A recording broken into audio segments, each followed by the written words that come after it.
하나님의 손에 여러분의 인생을 내어 맡기라 라는 제목으로 여러분과 좀 말씀을 나누겠습니다. 오늘 본문을 좀 제대로 이해하려면 오늘 묵상 본문인 본문의 앞에 15절까지의 내용을 좀 먼저 아셔야 돼요. 그래서 잠시 좀 정리해 드릴게요. 묵상하신 분들도 계시겠지만 묵상하지 못하신 분들도 계실 것 같아서, 시인은 자신을 향해 까닭 없이 악한 입과 거짓된 입으로 속이며 미워하는 말을 쏟아내는 원수가 있어요. 그 원수를 하나님 앞에 고소하며, 하나님 침묵하지 마시고 내 억울한 이 억울함을 좀 해결해 주십시오라고 요청을 하는 것이 오늘 시편입니다. 그래도 시인은 그렇게 자신에게 까닭 없이 악하게 굴며 온갖 미워하는 말을 쏟아내며 자신을 대적하는 원수를 앞에 4절에 보면 내가 사랑했다고 그래요. 그렇게 나를 곤란하게 했지만 나는 사랑하나 그들은 도리어 나를 대적하니 나는 기도할 뿐입니다 라고 이렇게 이야기를 합니다. 나를 대적하고 나를 어렵게 하는 사람을 사랑하고 또 그를 위해서 기도하는 것 참 어려운 일이죠. 그런데 원수는 어떻게 해요? 계속 자신에게 선을 악으로 갚는 거죠. 결국 시인은요, 견디다 못해 하나님께 이 원수를 향한 저주를 하는데 그 내용이 상당해요. 그 내용이 성경의 내용인가 싶을 정도로 아주 과격하고 거친 단어들이, 구절들이 계속 이어집니다. 고대 근동 사회에서 가장 강력한 저주, 상대방을 향해 할 수 있는 저주들이 총망라되어 있습니다. 간단히 살펴보면 가장 먼저는 나를 그렇게 핍박하는 대적의 수명이 짧아지기를 구합니다. 빨리 죽게 해주십시오. 하나님 요절하게 해주십시오. 근데 고대 사회에서 우리가 이제 진시황제도 불로초를 먹고 장수하기를 원했던 것처럼 장수는 가장 큰 복이라고 여겼던 것인데, 그것을 고려해 봤을 때 빨리 죽게 해달라는 건 아주 큰 저주이죠. 또 대적이 자신이 갖고 있는 직분을 타인에게 빼앗기게 해달라, 어떤 직분인지 모르지만 그것을 빼앗긴다라는 건 단순히 사회적인 지위를 잃어버리는 개념을 넘어서서 당시에 남성 중심의 고대 근동은 가부장 사회에서 어떤 사람이 자신의 사회적인 지위를 잃어버린다는 건 곧 사회적인 죽음을 의미합니다. 그래서 이 또한 아주 강력한 저주이고요. 그가 빨리 죽어서 그의 자녀가 고아가 되고 그의 아내는 과부가 되게 해주십시오. 그의 자녀들이 유리구걸하며 빌어먹게 해달라. 이거 제 말이 아니라 성경에 있는 구절들입니다. 고리대금 업자에게 재산을 모조리 빼앗겨 그 재산을 낯선 사람들이 전부 탈취하게 해주십시오. 그래서 이 자신을 대적하는 원수들의 집이 완전히 망해 흔적도 없이 사라지기를 요청합니다. 심지어 그렇게 망해버린 자신의 그 원수들에게 하나님의 인애를 베풀 자가 없게, 그의 고아들에게도 마저도 은혜를 베풀 자가 없게, 그의 자손들이 끊어지게, 후대의 그 악인의 이름이 철저하게 지워질 수 있게 간구합니다. 가족과 친족의 결속이 완전히 해체되어 버리고 악인의 가문이 누렸던 모든 사회적인 권리가 다 빼앗기고 흔적도 없이 사라지기를 간구하는 그런 기도를 드리고 있는데, 고대의 가문의 명예가 되게 중요했던 그 시대에 이런 악담도 없는 거죠. 예전에 우리가 이제 우리나라 드라마 중에 욕쟁이 할머니를 모티브로 한 영화 혹시 보신 적 있으세요? 얼마 전 소천한 한 여자 탤런트 분이 아주 감칠맛 나게 욕을 해댔던 기억이 나는데요. 거의 그 정도의 수준으로 지금 시인이 자기의 원수를 저주하고 있는 겁니다. 어디에서? 성경에서. 그죠? 오늘 본문은 시인이 이렇게까지 악인인 대적자들에 대해서 저주하는 이유를 오늘 우리가 읽었던 본문은 시작을 합니다. 그가 그냥 사적인 복수심에 불타서 나를 이렇게 힘들게 했으니까 그렇게 저주를 퍼붓는 것이 아니라 그럴 만한 이유가 있다라는 걸 언급을 하는데요. 여기에 시인이 저주를 퍼붓는 대상인 이 대적자 또한 같은 언약 백성인 이스라엘 사람인 듯합니다. 아마 이 109편이 다윗의 시거든요. 미루어 봤을 때 확인되진 않은 거지만 이 대적이 아마 사울이지 않았을까 하는 그런 생각도 해봅니다. 다윗이 막 사울에게 쫓기며 이리저리 다니고 있을 때 그럴 때 그의 마음을 토로한 시편이 아닐까라는 생각을 해보게 되는데, 분명히 그렇다면 그 사람도 다 같은 언약 백성인데 하나님의 사랑을 받았으면, 그죠? 하나님의 사랑을 받아서 그런 왕의 지위에 올랐다면 그 사랑을 받은 것을 좀 베풀어야 되는데 16절에 보세요. 시인의 대적은 어떻게 한다고 얘기합니까? 그렇게 인자를 베풀 일을 생각하지 않고, 그죠? 가난한 자와 궁핍한 자와 마음이 상한 자를 핍박하여 죽이려 했다라고 이야기를 합니다. 그러니 이런 자를 어찌 저주하지 않을 수 있느냐며 시인은 자신의 저주가 하나님 너무 무리한 것 아닙니다라고 이야기를 하는 거예요.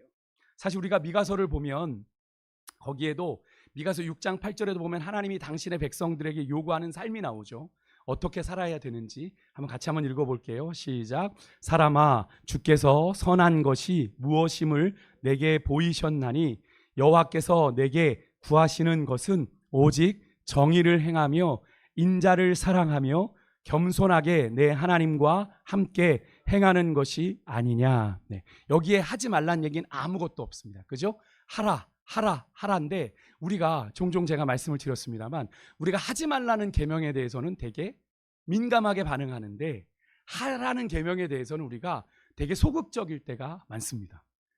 약간의 면죄부를 주는 거죠. 하지 말라는 것, 안 한 것에 대해서는 대단한 자부심을 가지면서도 하라고 한 것을 하지 않는 것에 대해서는 그래 어쩔 수 없으니까 이렇게 가볍게 여기는 걸 볼 수 있는데, 여러분 하지 말라도 계명이고 하라도 하나님의 계명입니다.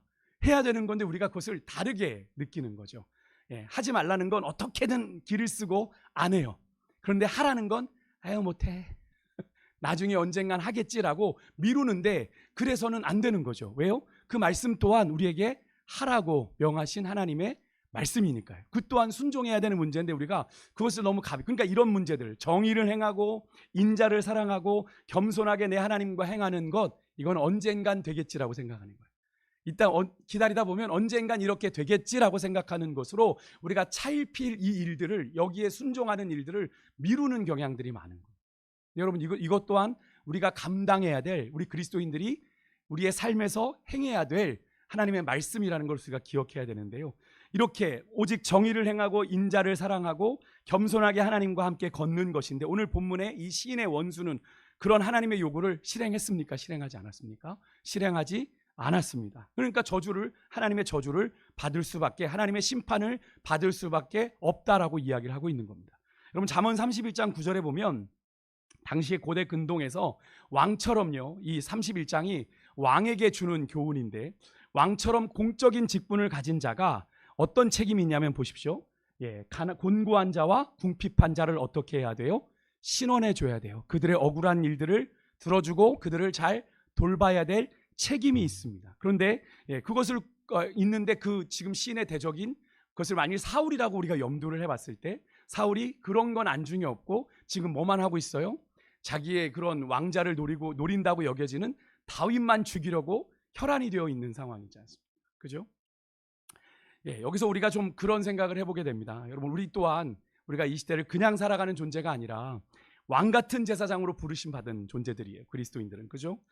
우리의 사명, 우리의 책임을 좀 다시 한번 생각해 보게 되는데, 우리 그리스도인들이 우리에게 주어진 사명을 제대로 감당하지 않을 때, 여러분 그런 무책임하고 불성실한 이 그리스도인들로 인해서 다른 의인들이 받을 고통과 아픔에 대해서 우리가 좀 생각해 봐야 되지 않을까 하는 생각을 해보게 됩니다. 내가 사명에 무관심하게 사는 것, 그래 난 사명 몰라, 그냥 내 앞가림이나 할래 라고 하는 것, 그것은 그냥 나에게만 국한된 문제가 아니라 그런 나의 사명 감당을 통해서 거룩한 하나님의 나라를 더불어 경험해야 될 다른 의인들에게도, 다른 믿음의 사람들에게도 적잖은 영육간 피해와 상처를 입힐 수 있다는 사실에 오늘 우리가 이 시편을 통해서 우리가 배울 수 있어야 됩니다. 사울이 그저 왕으로 세워진 그 사명을 제대로 감당하지 못하니까 그 피해를 누가 받고 있어요? 이스라엘 백성들이 지금 고스란히 받고 있는 거잖아요. 하나님의 언약 백성인 이스라엘이 그 피해를 고스란히 받고 있어요. 그런데 사울은 어떻게 해요? 자기 욕심, 자기의 그런 원한을 풀기 위해서 거기에만 혈안이 되어서 자신의 왕위를 낭비해버리고 있었다는 것. 여러분 고린도전서 12장 사도에서 사도 바울이 우리 그리스도인들을 이렇게 표현했습니다. 몸된 그리스도의 서로 지체가 되는 존재들이다. 머리 대신 그리스도의 몸을 세우는 각 지체가 된다. 그래서 서로가 누구는 눈이고 누구는 귀고 누구는 코고 누구는 손과 발이 되어서 서로가 난 네가 필요 없다라고 얘기할 수 없다라고 얘기했습니다. 그 얘기는 결국 뭡니까? 그리스도의 몸에 각 지체된 우리는 서로가 영향을 주고받을 수밖에 없는 존재들이다라는 걸 이야기하는 거죠. 그것을 생각하면 오늘 이 말씀의 의미가 더 분명해지는 겁니다. 뭐 나는 상관없어, 난 사명하고 상관없어 라고 하는 사람 한 사람 때문에, 그죠? 예, 공동체가 힘들 수 있고, 예, 옆에 있는 믿음의 지체들이 얼마든지 고통스러운 일을 겪을 수 있다라는 걸 우리가 생각해 봅니다. 세상에는 그런 말 하죠, 여러분. 누가 무슨 말을 하면 남이사, 이렇게. 남이사가 뭡니까? 예, 네가 무슨 상관이야? 내가 이렇게 살든 뭘 살든. 세상은 그렇게 얘기할 수 있는데 여러분, 성도들은 그렇게 이야기하면 안 됩니다. 왜요? 성도들은 상관이 있어요. 그죠? 우리가 이 팔이 아프면 그냥 팔만 아픕니까? 아니죠. 온몸이 아픕니다. 그죠? 감기만 걸려도 온몸이 아픕니다. 콧물만 나지 않아요. 예, 머리가 아프면 온몸이 아픕니다. 예, 제가 여기 이번 주 내내 여기 손톱깎이를 잘못해가지고 생이 손 요 안에 이 거를 제가 손가락으로 이렇게 딱 뗐거든요. 그랬더니 얘가 부었어요. 예, 부었는데 이게 여기만 아픈 게 아니더라고요. 모든 게 영향을 주더라고요. 여러분, 그렇죠? 예, 모든 게 그렇습니다. 여러분, 그리스도인들은 서로, 성도 간에 서로 상관이 있어요. 그래서 각자의 사명을 감당해 가는 것이 정말 중요한 일이에요. 물론 그렇게 생각하시는 분들이 있습니다. 그래도 오늘 말씀처럼 성경에서 이렇게까지 저주를 퍼부는 것 너무 가혹한 것 아니냐. 싹 아주 그냥 멸문지야. 그죠? 그런 거죠. 저 가문을 멸문지하이라 뭐 이렇게 얘기하는 것과 같은 이야기 아닙니까? 너무 가혹한 것 아니냐라고 생각하실 수 있는데 너무 심한 것 아닌가? 여러분, 정말 그렇습니까? 우선 그러한 생각은 이런 데서 시작합니다.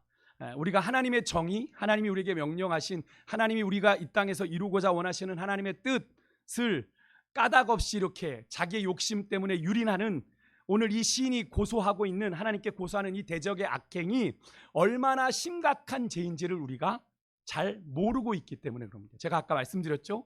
무언가를 하지 않는 것의 죄에 대해서는 우리가 되게 센서티브하게, 민감하게 반응하면서 뭔가를 해라고 명령하신 그것에 대해서는 되게 가볍게 여기는 것이죠. 그것에 순종하지 않는 건 큰 문제가 아니에요. 큰 불편이 언젠간 될 거고 언젠간 될 거라고 생각하니까. 그런데 그게 심각한 죄라는 거예요. 하나님의 뜻을 이루지 않는 것이. 여러분, 우리가 시편의 말씀 묵상하기 전에 우리가 전에 이제 계속 묵상했던 게 아모스 다음에 뭐였죠? 말라기죠. 말라기 3장 16절에 보면 마지막에 하나님께서 여호와를 경외하는 자와 여호와의 이름을 존중히 여기는 자의 말을 하나님께서 당신의 기념책은 기억하는 책, 기억의 책이거든요. 거기에 다 기록하실 거다라고 얘기를 했습니다.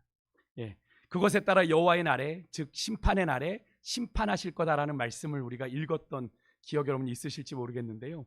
오늘 이 시편 2절과 3절에 시인을 향해 쏟아지는 이 원수의 악한 입, 거짓된 입, 속이는 혀, 미워하는 말, 모두 입과 관련된 얘기죠. 말과 관련된 거죠. 결단코 이 말들은 여호와를 경외하는 자로 여호와 이름을 존중히 여기는 자의 말이라고 할 수 없는 이야기들을 그 사람은 막 쏟아냈습니다. 우리가 좀 여러분 쉽게 이해하시라고 사울이라고 언급을 드렸지만 확실하지 않습니다. 어쨌든 이 다윗의 원수인 그가 악한 입과 거짓된 입과 속이는 혀로 미워하는 말들을 이 시인에게 막 쏟아놨어요. 근데 이 사람 또한 언약 백성이라면 그런 말을 해서는 안 되는 거잖아요. 이거 심각한 죄예요. 심각한 죄인데 뭐 그럴 수 있지라고 우리가 생각하는 겁니다. 하나님의 언약 백성으로 선택받아 하나님의 거룩함을 열방에 전해야 될 사명을 받은 하나님의 백성으로서는 더더욱 정당화될 수 없는 죄이잖아요. 근데 우리가 이것을 이렇게 여기는 겁니다. 말을 뱉으면 그냥 공기 중에 말이 사라져 버리듯, 그래서 우리의 기억 속에 사라지면 내가 언제 그랬냐는 듯 그렇게 말하잖아요. 너무나 우리가 말에 하는 죄에 대해서는 너무 좀 가볍고 쉽게 여기는 경향이 있는 거죠. 내가 기억하지 못하면. 근데 여러분, 그렇지 않다라는 거예요. 여러분, 하나님이 다 기억하신대요. 말라기서의 3장 16절에 여호와를 경외하는 자의 말들, 하나님의 이름을 존중히 여기는 자의 말들을 어디에 기록하셨다? 기념책에. 다 기억하셨대요. 민수기 14장 28절에도 하나님이 자신의 삶을 두고 맹세하시며 이런 말했죠. 너희 말이 내 귀에 들린 대로 내가 너희에게 행하리라. 여러분, 그러기 때문에 여러분, 오늘 이 시편에서 이 시인이 어떻게 이 저주를 간구할 수밖에 없는 이 짓을 시인이 한 것이 맞아요. 너무 심한 저주를 퍼부은 게 아닙니다. 하지만 시인은요, 이 저주를 대놓고 자신의 대적 원수에게 한 것이 아닙니다. 그죠? 이 저주를 누구에게 부탁을 했죠? 기도를 통해 자신의 이 분한 마음을, 분노를, 아픔을 하나님 앞에 쏟아놨다는 거죠. 하나님 앞에. 이것은 얼마든지 가능한 이야기 아닙니까? 혹 이렇게 오해하시는 분들이 있어요. 그러면 하나님이 우리의 그런 욕받이냐? 하나님이 그런 우리의 감정 쓰레기통이냐? 이렇게 생각하실 수 있는 분이 있는데 그렇지 않고요. 시인이 하나님을 그렇게 여겨서 그렇게 자신의 분노를, 자신의 저주를 쏟아놓은 게 아니라 이렇게 한 데에는 이유가 있죠. 하나님이라면 내 이 억울함, 이 아픔, 이 분노, 이 성토를 하나님만큼은 충분히 이해하고 받아주실 수 있겠지 라는 믿음 때문에 그렇게 한 거죠. 한편으로는 시인이 자신이 받은 사랑처럼 어쩌면 누군가를 온전하게 사랑하지 못하는 연약한 사람임을 어떻게 보면 좀 정직하게 인정하는 모습 같기도 합니다. 저는 이 시편을 묵상하면서 되게 위로가 되었던 건 우리가 이웃을 사랑한다라고 얘기하는데 우리의 사랑에는 한계가 있구나. 맞습니까? 우리의 사랑에는 한계가 있구나. 오늘 이 시편에도 보면 이 시인이 자신을 막 욕하는 그 사람을 4절에 보면 나는 사랑하나 이렇게 얘기했습니다. 사랑하려고 했어요. 그리고 기도할 뿐이라고 했어요. 그래서 참았어요. 듣고 참았는데 결국엔 6절에 넘어가면 막 저주하는 거예요. 여러분 이것이 결국 뭡니까? 우리가 인간이 가진 한계입니다. 인간의 한계. 그래도 여러분 사랑하며 기도로 견뎌보려고 했지만 결국에는 그 사랑에 실패할 수밖에 없는 연약한 인간임을 이 시인이 하나님 앞에 인정하고 하나님 앞에 자신의 마음을 이렇게 토로한 것. 여러분 좀 공감되지 않으세요? 여러분 이런 마음 품어본 적 없으신가요? 저는 이 시편을 묵상하면서 되게 위로가 됐습니다. 이런 분노가, 이런 원망이 제 안에 있었던 경우가 많거든요. 그래서 어디 쏟아놓을 수 없을 때 하나님 앞에 쏟아놨을 때 때로는 좀 그런 마음들이 있었습니다. 이러면 안 되는 거 아닌가, 그런 부담. 근데 오늘 이 시편의 말씀을 묵상해 보면서 이런 내 연약한 모습을 하나님 앞에 있는 그대로 아뢰는 게 하나님이 더 원하시는 거구나 라는 것들을 좀 깨달을 수 있었는데요. 그렇게 여러분 시인은요 자신을 대적하는 원수를 직접 저주한 것이 아니라 하나님께로 나아가 자신의 억울함과 분노를 토설했어요. 여러분 이것이 오늘 이 시인과 그 원수, 그 대적 간의 결정적인 차이입니다. 그 대적은 시인을 향해 저주를 퍼붓지만 그 저주를 받은 시인은 어떻게 해요? 그 저주를 하나님 앞에 내려놨다. 여러분 오늘 이 시편을 처음 읽으신 분들은 그렇게 생각하실 수 있어요. 오늘 시편에 나오는 이 시인의 원수가 시인을 향해서 조롱과 이 저주를 끊이지 않았다고 얘기하지만 사실 저주한 건 시인도 마찬가지 아니냐. 우리가 16절부터 읽은 9절을 보면 계속 시인의 저주가 나오니까요. 반만 맞는 이야기입니다. 시인의 원수는 시인을 향해 저주했지만 시인은 원수를 향해, 자기를 공격한 원수를 향해 한 것이 아니라 하나님을 향해 그 마음을 토로했다. 시인은 분명히 알았습니다. 축복과 저주는 하나님의 소관이라는 걸 알았습니다. 여러분 축복과 저주는 하나님의 소관이에요. 사람이 아무리 축복한다고 복을 받고 사람이 아무리 저주를 한다고 저주를 받는 게 아닙니다. 여러분 우리 인간에겐 복과 저주를 결정할 권한이 없습니다. 복과 저주는 신명기 28장에 우리에게 말씀해 주듯이 하나님과의 관계에서 결정이 됩니다.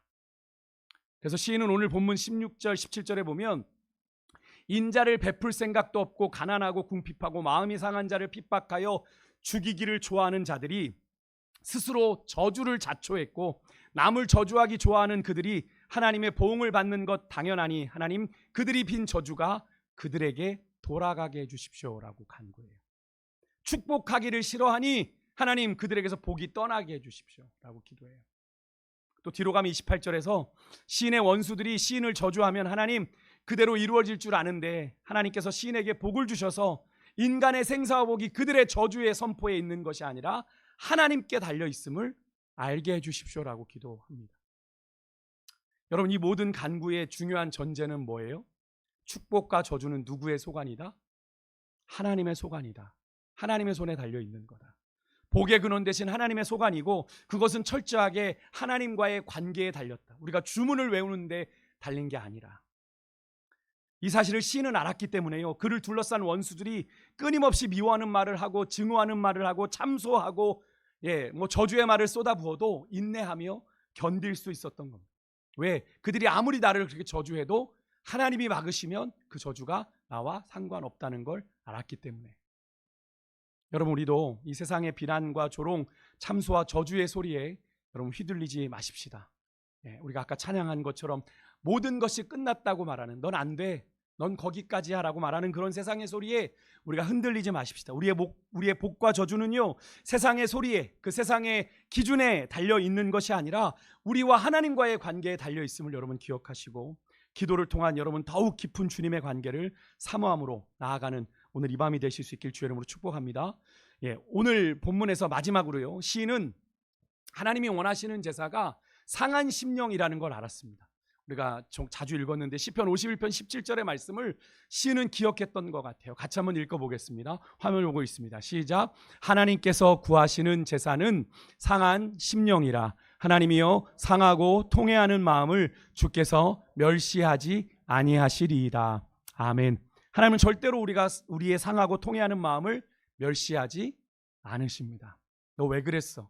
왜 너 그거밖에 안 돼라고 멸시하지 않으시고, 오늘 시인은 21절 22절에서 이렇게 하나님 앞에 그래서 기도하는 겁니다. 우리 같이 읽을게요. 시작. 그러나 주 여호와여, 주의 이름으로 말미암아 나를 선대하소서. 주의 인자하심이 선하시오니 나를 건지소서. 나는 가난하고 궁핍하여 나의 중심이 상함이니이다. 아멘. 시인은 자신의 마음이, 자신의 중심이 상한 심령임을 정직하게 아뢰고, 하나님 나를 좀 선대해 주십시오. 나는 하나님의 구원이 필요합니다. 나를 건져 주십시오 라고 기도하는 거죠. 특히 지금 시인의 상황이 한마디로 풍전등화이거든요.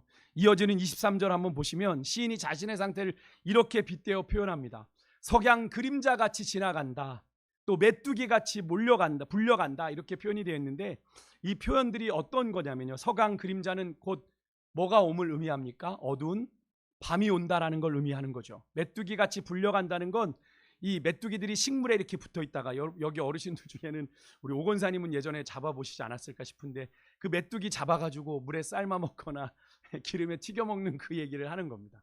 불려간다라는 건 그걸 의미하는 거예요. 그러니까 당시의 메뚜기의 그 보잘것없는 운명, 풀에 달려 있다가 그렇게 잡혀서 불태워지거나 먹혀지는, 그러니까 한마디로 지금 시인의 상황이 어떤 거라는, 그런 메뚜기 같은 상황이라는 거예요. 그런 지금 석양의 그림자 같은 상황이라는, 곧 어둠이 금방 임할 것 같은 그런 상황. 그러니까 이 시인의 상황이 무력하게 그냥 죽음을 맞이할 수밖에 없는 아주 불안하고 겁나는 상황, 아무것도 할 수 없는 자신이 연약한 존재라는 걸 이 말씀 속에서 이야기하고 있는 거예요. 그러니까 지금 시인의 상태는 언제 죽어도 이상하지 않은 그런 아주 다급한 상황에 놓여 있는데, 여러분들 중에 혹시 죽지 못해 사는 분 없으십니까? 이 힘든 세상, 내가 천국만 없으면. 그런 분들 혹시 몸은 지치고 마음은 상하고 지칠 대로 지쳤는데 그냥 죽을 수 없어서 겨우 하루하루를 꾸역꾸역 살아내고 계신 분 없으십니까? 오늘 이 밤 우리 주님께로 여러분의 그 상한 심령을 가지고 좀 나아갔으면 좋겠습니다. 점잖게 체면 차리지 마시고요, 여러분의 인생의 어떤 모습이라도 인정하고 받으시는 우리 주님께 여러분의 그런 신음과 통곡을 쏟아낼 때, 여러분 안에 막 나도 모르게 막 불같이 솟아오르는 그 분노,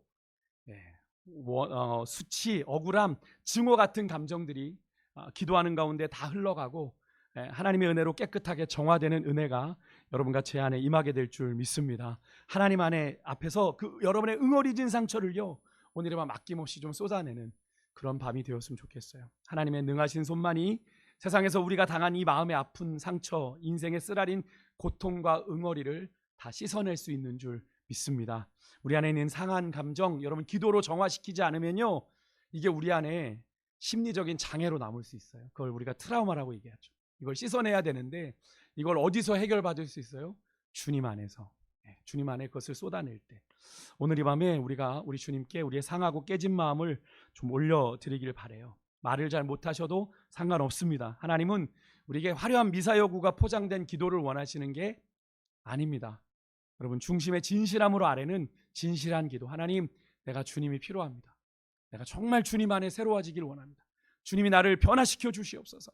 주님, 내 상한 마음을 어루만져 주십시오. 누구에게도 토로할 수가 없습니다. 가족에게도, 이분 자녀에게도, 이분 부모에게도 말할 수 없는 그 아픈 상처, 하나님 어루만져 주셔서 오늘 이 밤 내 마음이 주의 은혜로 새로워지는 밤이 되기를 소망하는 그 마음으로 우리가 같이 고백하며 나아가겠습니다. 우리 같이